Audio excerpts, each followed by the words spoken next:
Ready, start. Then we have had the privilege of welcoming the Prime Minister of China. After a great deal of efforts, we have broken new grounds in promoting more closer relations with the great neighbor of ours in the north.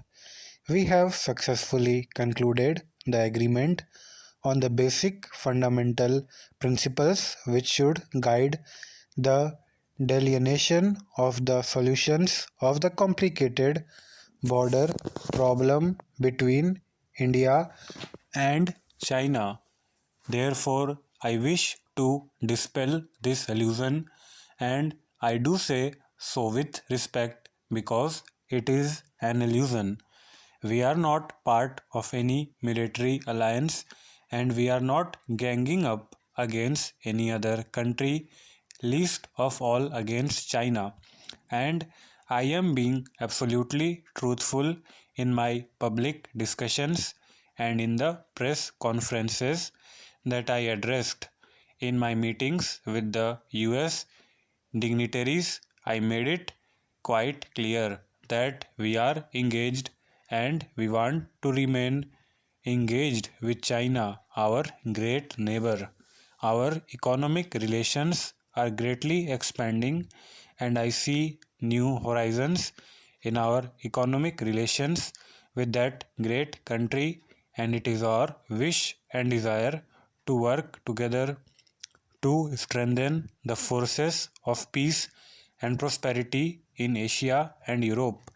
Therefore, I wish to dispel this opinion which may exist that we have done with the United States is at the cost of China or any other country.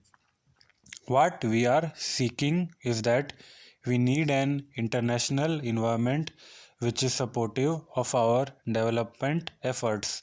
India's principal concern is to get rid of chronic poverty, ignorance, and diseases which still afflict millions and millions of our population. Great things have been done since India became independent, but that journey to get rid of poverty is still unfinished, and we will make all efforts domestically to reach that goal. In the world that we live in, no nation today can prosper independently. I recall what Pandit Nehru himself said, and that was a prophetic vision. In 1947, he said that in this world that we live in, peace, prosperity, and perhaps disasters are also indivisible. So, in this interdependent world that we are living in, we need a supportive environment, and right and wrong, the United States influences us that international environment, and therefore I do not say that there is anything wrong for us to seek close cordial relations with the US while doing nothing which will affect India's dignity and honor as a sovereign independent country. We are dependent on hydrocarbon imports for meeting 70% of our requirements. That is too large a dependence. Therefore, in our quest for energy security, we must widen the options that are open to us, and nuclear energy is one such option. There I was being faithful to the vision of Pandit Ji. You look at the resolution which was adopted by the Government of India when the Atomic Energy Commission was set up. The Atomic Energy Program of India was brought into being with an eye to create new avenues for us to generate power. That program has got into difficulties. This is no fault of our scientists. They have done exceedingly well under very difficult conditions. But we have to recognize the realities. Therefore, I felt that if we have to find ways and means to create an environment in which this nuclear apartheid, all these restrictive regimes which have been erected in the last few years, which have blocked our capacity to leapfrog in the race for social and economic development through the use of high technology. If somehow we could get rid of these restrictive regimes, then we would have widened the development option in the area of energy security that India badly needs if it is to realize its economic and social destiny. Therefore, before going to the US, I said to myself that on the one hand, we should do nothing to surrender our strategic autonomy in the management of our strategic assets.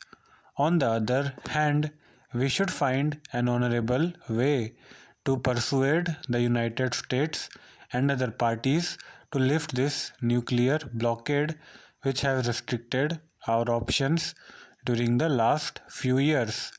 Sir, I say in all sincerity that we have succeeded in the objective.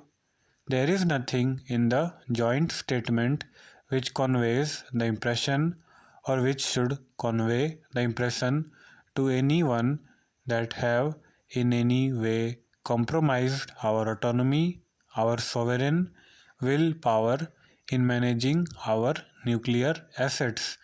That subject was never discussed.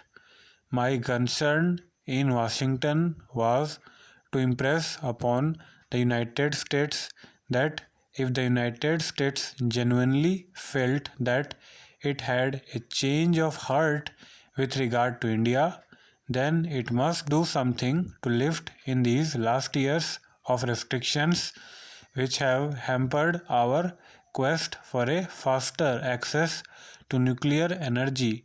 I am glad to say that we have succeeded in achieving that objective, but a question has been raised.